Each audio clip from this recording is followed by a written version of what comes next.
아멘. 저는 오늘 맡기는 기도라는 제목으로 하나님의 말씀 여러분들과 함께 나누고자 합니다. 여러분, 기도가 응답이 될까요? 제가 전에도 이런 질문 드렸는데 기도가 응답이 된다라는 것에는 여러분 모두 다 동의하실 겁니다.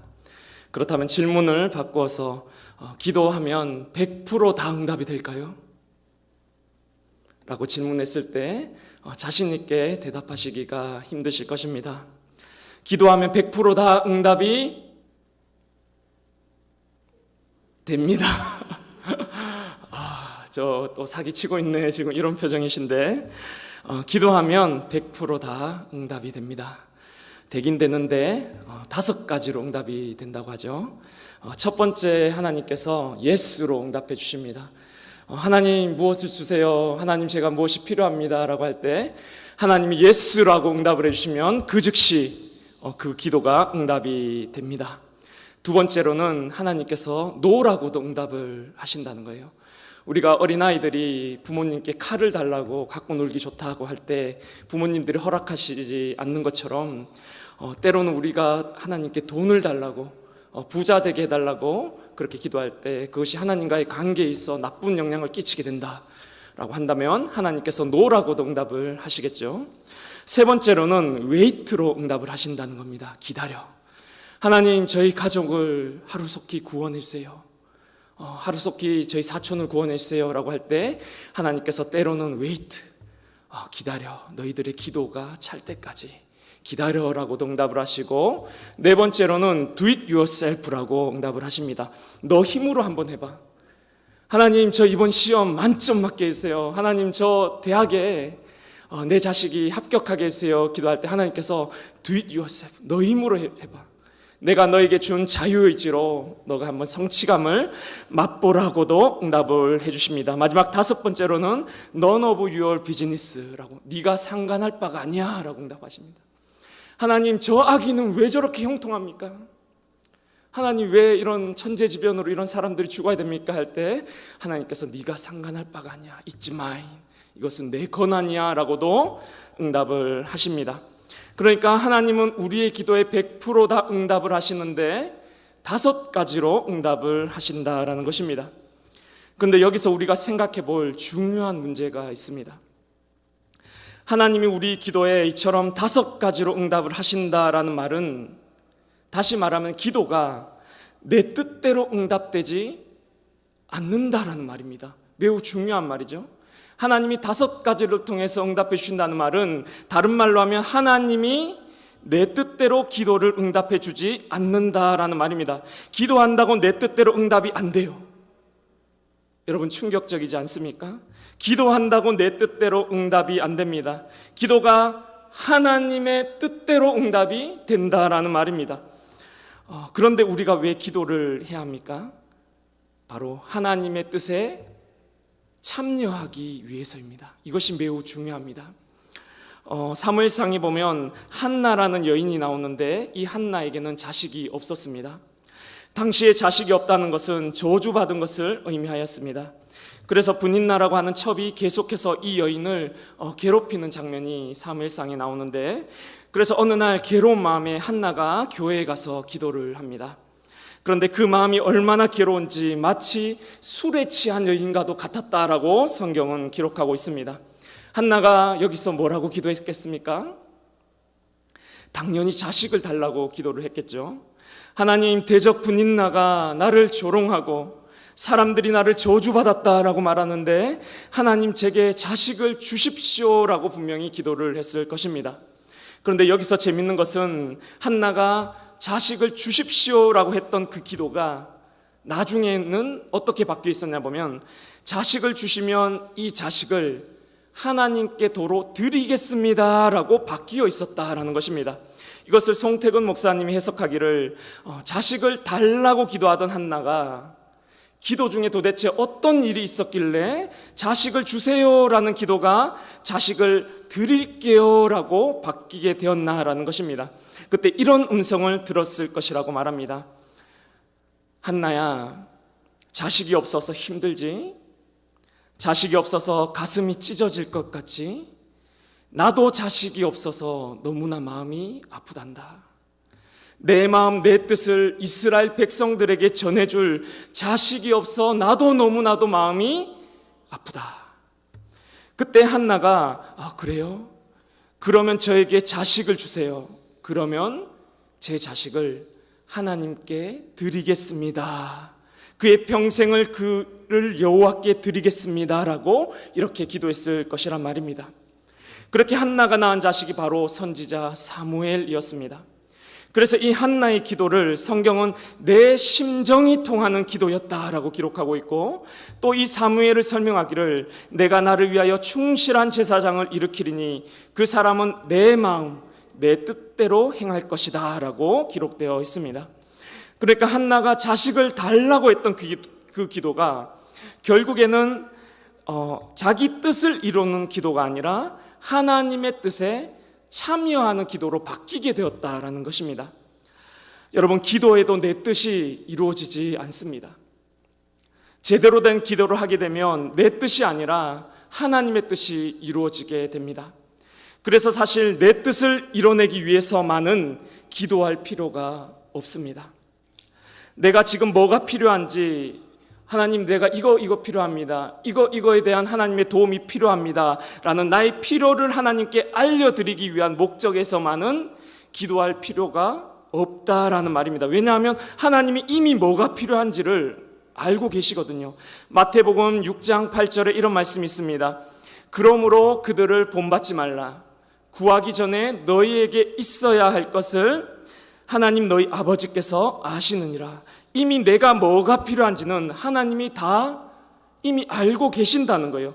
그래서 내가 필요한 게 뭔지를 하나님께 알려드리는 목적에서 하는 것이 기도가 아니라는 것입니다. 그것 때문에만은 기도할 필요가 없습니다. 그런데 우리가 왜 기도를 해야 될까요?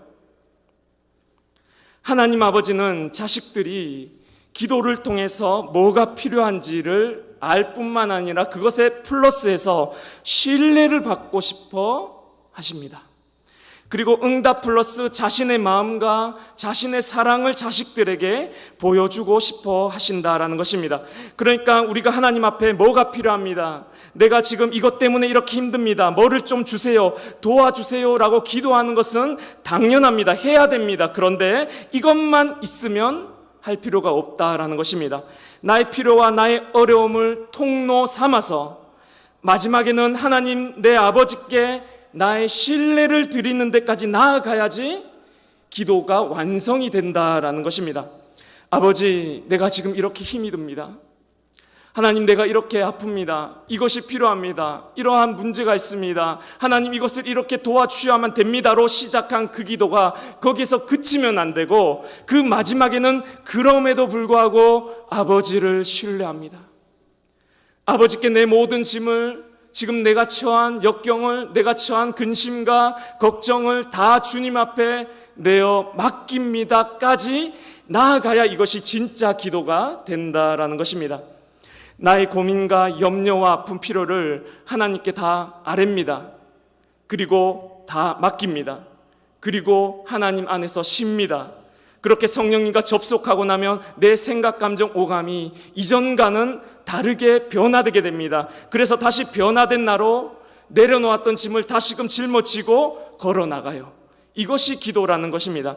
그러니까 사실 교회에 오셔도 마당만 밟고 돌아갈 수도 있다라는 것입니다. 하나님, 뭐가 필요해요? 하나님, 이것 필요합니다. 저것 필요합니다. 저것 필요합니다. 이것도 필요합니다 라고만 하다가 가는 분들은 사실상 하나님과의 접속이 일어나지 않고 돌아가는 것입니다. 안타깝지만 그렇습니다. 그건 하나님이 이미 알고 계십니다. 내가 뭐가 필요한지는 하나님이 이미 알고 계세요. 그것을 통로 삼아서 그 마지막에는 하나님 다 맡깁니다 하면서 내 걱정, 근심, 염려 문제를 하나님께 다 던져버려야 됩니다. 다 맡기고 1분이라도 쉬고 돌아가야지 그것이 하나님을 만나고 돌아가는 기도라는 것입니다. 그래야 5분이라도 우리가 쉴 수가 있습니다. 그렇게 1분이라도 쉴 수 있어야 됩니다. 그게 성령님과 접속한 순간입니다. 이게 사실상 성령 체험입니다. 그렇게 성령님과 접속해야지 힘이 하늘로부터 부어지게 된다라는 것입니다. 그러고 나면 내 생각, 감정, 오감과 판단이 5분 전과는 달라져 있음을 경험하게 된다라는 것입니다. 이때 드는 생각은 내 육체로부터 나오는 생각이 아니라 내 안에 성령으로부터 나오는 생각들로 변화되어 있다라는 것입니다. 그리고 다시 내려놓았던 그 짐을 짊어지고 세상 가운데로 나아간다라는 것입니다. 근데 교회에 들어오기 전과는 다르죠. 상황이 바뀐 게 없습니다. 그런데 이제는 그 짐이, 그렇게 무거워서 들지 못하던 그 짐이 이제는 들만하게 되고 힘이 나게 되고 용기가 생긴다라는 것입니다. 바른 판단력이 생겨납니다. 묵묵히 힘들어도 걸어갈 힘이 나에게 부어지게 된다라는 말씀입니다. 그래서 저는 지금까지 숱한 성령 체험들을 했었습니다. 제가 외부의 장소를, 기도하는 장소를 집이 아니라 외부에 정해놓고 기도하기를 7년 동안 하루도 거의 빠지지 않고, 제가 그날 기도를 오늘 못했다 하면 집에서 그냥 기도하면 안 됩니다. 차를 몰고 제가 기도하기로 정한 그 장소에 가서 닫힌 교회 문을 붙잡고라도 5분이라도 기도하고 오기를, 이렇게 7년 동안 거의 하루도 빠지지 않고 그렇게 기도 훈련을 하면서 제가 얼마나 성령 체험을 많이 했겠습니까? 눈물 흘린 적도 많았고 하나님의 음성을 들었다 한 적도 많았습니다. 그런데 제 인생에 있어서 가장 강력한 성령 체험은 그런 것이 아니었습니다. 제가 정말 낙심했을 때, 완전히 무너져 버렸을 때가 있었습니다. 닭똥 같은 눈물이 뭔지 처음 알았던 그날에, 진짜 도저히 헤쳐나갈 길이 보이지 않을 때, 절망스럽던 그때, 비 오던 날 차 안이었습니다. 두려움과 공포와 자괴감과 불안감과 염려에 제가 막 그 차 안에서 운전대를 비 오는 날이 팍팍 치면서 소리를 있는 대로 괴성을 지르면서 하면서 제가 눈물로 기도하는데, 얼마나 그렇게 기도하고 시간이 지난지 모르겠습니다. 그러다 어느 순간 아무 생각도 나지가 않았습니다. 멍하니 한참을 가만히 있었습니다. 어떤 음성도 들리지 않았어요. 환상 보지 못했습니다. 말씀이 떠오른 것 아니었습니다. 문제가 해결된 것도 아니었습니다. 어떤 감동이나 느낌도 있지 않았습니다. 아무것도 없었습니다. 그냥 텅 비어 있었습니다. 다 맡기고 그냥 쉬고 있었습니다. 그리고는 다시 살아갔어요. 그리고 다시 내 갈 길을 묵묵히 그냥 걸어갔습니다. 하나하나 문제를 겪어내고 헤쳐나가고 묵묵히 걸어나갔습니다. 그게 다였습니다. 하지만 저는 분명히 말합니다. 내 인생에 있어서 가장 강력한 성령 체험의 순간이었다고 말합니다. 여러분, 하나님께 맡겨야 됩니다. 하나님은 우리의 이 신뢰를 받고 싶어 하십니다. 그래서 어느 선교사님이 아프리카 어느 부족들에게 이 믿음이란 단어를 그 부족의 언어로 설명을 하려고 하는데 도무지 어떻게 설명을 해야 될지 떠오르지가 않았다라는 것입니다. 그래서 골똘히 고민을 하다가 지쳐서 의자에 덜썩하고 주저앉았는데, 그 순간 바로 이거구나. 믿음이란 것이 하나님께 내 몸을 털썩하고 맡기는 것이구나. 하나님께 내 근심과 내 걱정과 내 염려를 몸을 털썩하고 던지듯이 하나님 앞에 내 근심과 걱정을 털썩하고 맡겨버리는 것이 바로 믿음이구나라는 것을 깨닫고 그렇게 설명을 해주었다라는 것입니다. 오늘 읽으신 본문에 보면 예수님께서 기도란 이런 것이다 라는 기도의 모델을 친히 보여주고 계십니다. 십자가를 앞에 두시고 마음이 참 힘드셨습니다.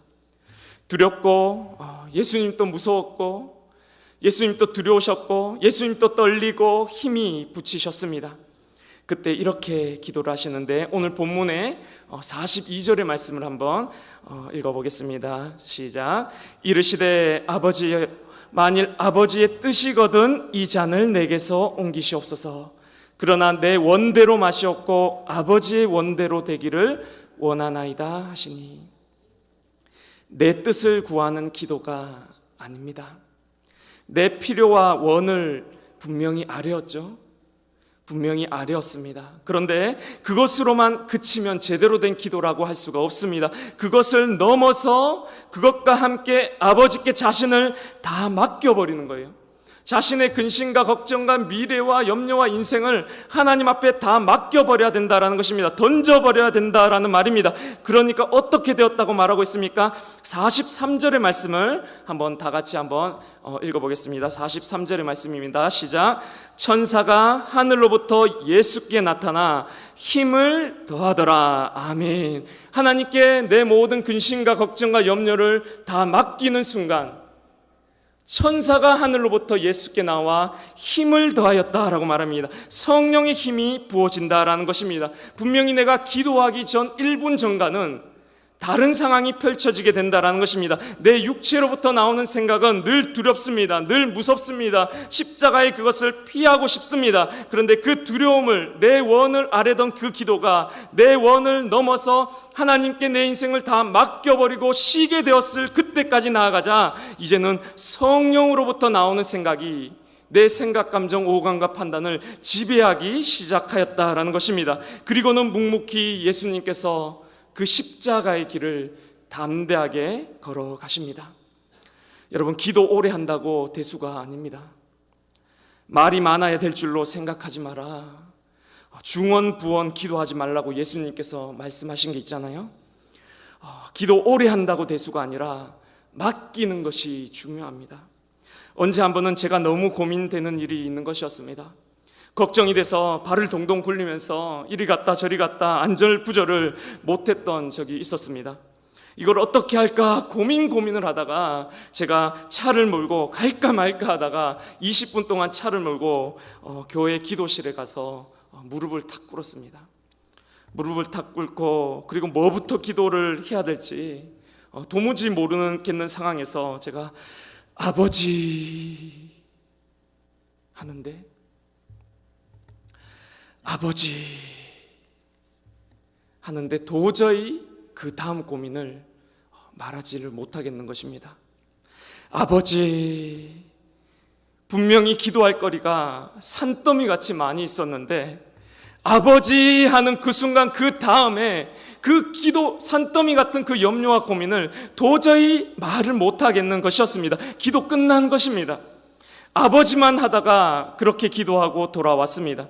여기에 계신 분들 중에 이런 경험이 있으신 분들 너무나 많을 것입니다. 기도가 나의 필요 목록을 아뢰는 것이 기도가 아니기 때문입니다. 하나님께 내 신뢰를 드리고 문제를 맡기는 데까지 나아가는 것이 바로 기도의 목적이기 때문입니다. 이제 제가 지난 교회에 있을 때 만났던 한 목사님에 대한 예화만 소개해드리고 오늘 말씀을 마치려고 합니다. 어느 여자 목사님에 대한 이야기인데요, 한국의 한 젊은 여자 목사님이 30대에 예수님을 영접하고 미국에 가서 목사님이 되었습니다. 거기서 두 아이를 낳고 목회를 하는데 하나님 일을 하는 게 너무나 즐겁고 행복하더라는 것입니다. 특별히 청년 사역을 했는데 청년들이랑 같이 사역을 하다 보면 밤을 새기도 하고 시간을 함께 많이 보내야 되거든요. 그런데 그 사역이 너무나도 즐겁더란 거예요. 그런데 그 즐거움과 동시에 마음 한켠에서는 집에서 혼자 있을 그 두 아이들이 생각이 나서 마음이 참 아팠다라는 것입니다. 그러던 어느 날 유명한 미국의 목사님을 초빙해서 집회를 가졌는데 그 목사님께 상담을 드렸답니다. 목사님, 제가 하나님의 일을 하면 이렇게 마음이 기쁜데 집에 엄마 없이 있을 두 아이를 생각하면 가슴이 너무나도 아픕니다. 그때 그 목사님께서 대답하시기를 지금은 아이를 양육하는 것이 더 중요하니 사역을 잠시 그만두는 게 낫지 않겠냐라고 상담을 했다고 합니다. 그 말씀을 듣고 또 몇 해가 흘렀습니다. 어느 겨울날 집을 나섰는데 옛날 미국의 집 현관문을 보면 문이 열렸다가 닫히면 호텔방이처럼 자동으로 문이 잠기는 그런 집이 많았다라고 하는데 그런 집이었는데 급하게 나오느라 열쇠를 그만 안 챙기고 나왔는데 문이 철컥하고 잠겨버린 것이었습니다. 추운 겨울날 현관문은 잠겼지 주변만 서성이고 있었는데 자기 아이들이 열쇠를 자주 잃어버려서 그 부엌에 난 조그만 부엌 창문으로 드나들던 생각이 순간 떠오르더라는 것이었습니다. 그 부엌 창문은 여러분들 문 보시면은 이렇게 밑에서 위로 슬쩍 열어서 한 3분의 1밖에 안 열리는 그런 창문이었는데요. 그리로 들어가려고 시도를 하는데 자신은 이미 육중한 40대 아줌마의 몸이었고 그렇게 시도를 하다가 결국에는 들어가려고 하다가 미끄러져 넘어져 버리고 말았는데 그만 뾰족한 돌에 무릎이 찢기면서 철철철 피가 흐르고 말았습니다. 그 목사님은 그 자리에서 그만 펑펑 1시간을 서럽게 울었는데 그렇게 한참을 운 이유가 무릎이 아파서 운 것이 아니랍니다. 그렇게 눈물을 펑펑 흘렸던 것은 바로 한겨울에 떨면서 엄마 오기만을 기다리던 두 아이의 모습이 순간 떠오르더라는 거예요. 좀 커서는 밥도 못 챙겨주고 냉장고에 잔뜩 넣어둔 냉동식품만 꺼내 먹던 아이들이 떠오르고 텅 빈 집에 이 작은 창문으로 열쇠를 안 가져가서 그 앞을 서성이다가 그 작은 창문으로 드나들었던 아이들의 모습이 그 심정이 그 장면이 그 순간 떠올라서 그것 때문에 한참을 펑펑 울었다라는 것입니다. 목사님은 그 길로 사표를 냈습니다. 그리고 그동안 못 해준 맛있는 밥도 해주고 또 아이들과 함께 있어 주었습니다. 그런데 아이들이 이러는 거예요. Too late. 너무 늦었어. 아이들이 말합니다. 엄마, 우리는 이미 다 컸어. 나는 내 길 갈 테니까 엄마는 그냥 엄마 길 가. 아이들이 엇나가기 시작하는 것입니다. 중학교에서 정교회장도 하고 공부도 잘하던 아이들이 이제 대학교 입시를 앞두고 있는데 학교를 가는 날보다 안 가는 날이 더 많고 지각도 수없이 하고 그래도 다행히 대학교를 다른 주에 있는 학교로 가게 되었는데 어머니가 이제는 잠이 안 오더라는 것입니다. 지금은 내 품에 있어 그래도 괜찮지만 다른 지역의 기숙사로 들어가게 되면 더 크게 엇나가지 않을까 걱정이 돼서 매일 새벽이면 자기도 모르게 잠이 계속 깨기를 반복했다라는 것입니다. 그렇게 또 다음날 새벽에 눈을 떴는데 이왕 잠도 깬 거 하나님께 기도를 해야겠다는 생각이 들어서 정말 눈물로 밥도 먹지 않고 100일 동안 기도를 했다는 것입니다. 30일이 지났습니다. 그리고 그 기도가 50일이 지났는데 50일 동안 기도를 하면 아이들이 조금 바뀌어 있을 줄 알았는데 여전히 바뀌지 않았습니다. 그러다가 90일이 지났을 때 기도 중에 하나님의 음성을 듣게 되었는데 하나님이 이렇게 말씀하시더란 거예요. 네 아들은 너 아들이기 전에 내 사랑하는 아들이다. 내가 너의 부족함을 알고 너가 아이들 밥도 잘 못 챙겨줄 줄을 이미 알았다. 그래도 너에게 내 사랑하는 아들을 맡긴 것은 너에게 원하는 것이 딱 하나가 있었기 때문이다. 여러분, 이 딱 하나가 뭔지 아시겠습니까? 너의 부족함을 알고 있다. 그래도 너에게 내 사랑하는 아들을 보낼 때에는 너에게 원하는 것이 딱 하나 있었기 때문인데 너가 그 아들을 위해서 눈물로 기도하는 것, 네가 19년 동안 하지를 않다가 이제서야 하는구나. 요게벳이 아들을 물에 띄어보냈던 것처럼 너도 네 아들을 내게로 띄어보내라. 지난주에 요게벳이 설교했잖아요. 요게벳의 아들 모세를 물에 띄어보냈던 것처럼 너도 네 아들을 내게로 띄어보내거라. 사랑하는 성도 여러분, 기도는 하나님께 띄어보내는 것입니다. 내 기도를, 내 염려를, 내 근심을, 내 문제를, 내 자식을 하나님께 띄어보내는 거예요. 매일 여러분의 문제를 아뢰며 기도하시기 바랍니다. 그런데 기도 중에 계속 문제를 내가 손에 들고 있으면 안 됩니다. 그것은 띄어보낸 게 아닙니다. 띄어보내야 합니다. 하나님께 다 맡겨야 합니다. 그것이 바로 기도입니다. 여러분, 하나님을 신뢰하시기 바랍니다. 이 시간 마당만 밟고 돌아가는 것이 아니라 하나님을 만나고 성령님을 체험하고 그 하나님께 모든 것을 맡기고 띄어보내실 수 있는 귀하고 복된 기도의 시간이 되시길 간절히 바랍니다. 시간 다 같이 합심하여 시간 기도하면서 찬양하는 시간을 가졌습니다.